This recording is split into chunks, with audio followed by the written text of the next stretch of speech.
Should we hate David Cameron? So now that Andrea Leadsom has pulled out, you have a race with one contestant.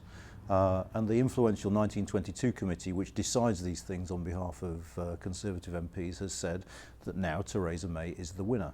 So what needs to be sorted out are the timescales for her taking over as leader of the party, and of course, more importantly for most people, Prime Minister. But that contest is now over, and any thought there might have been amongst the commentariat that this means that Michael Gove can come back into the race or we have to start again, that's just not going to happen. The 1922 committee has ruled, their rules are binding and their rulings are binding, and so Theresa May has won the contest.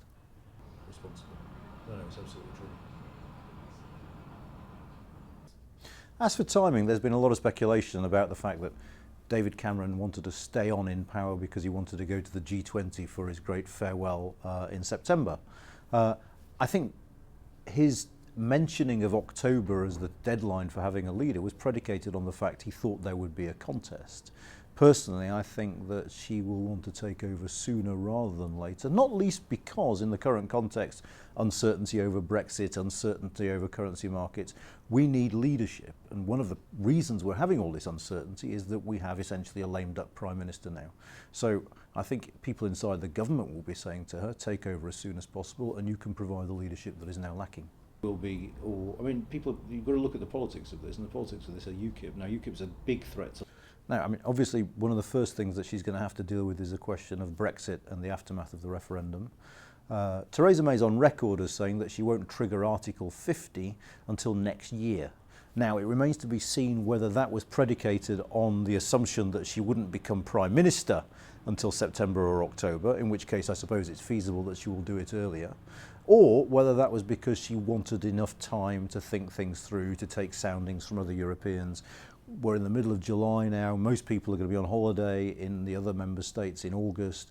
It might be that she still sticks to that original timetable of next year sometime. She clearly was in no hurry to trigger Article 50. Forget it, they've decided not to leave. The thing is then, we would almost certainly... We do have this remarkable situation in British politics now where the people who led a fantastically successful campaign that got 17 million people to vote to leave the European Union have now all but disappeared. The leaders of the Leave campaign in the Labour Party were always invisible in the Labour Party, and they've reverted back to being invisible in the Labour Party. In the Conservative Party, the main figures, the Boris Johnsons, the Michael Goves, have either pulled out or been beaten in the leadership contest.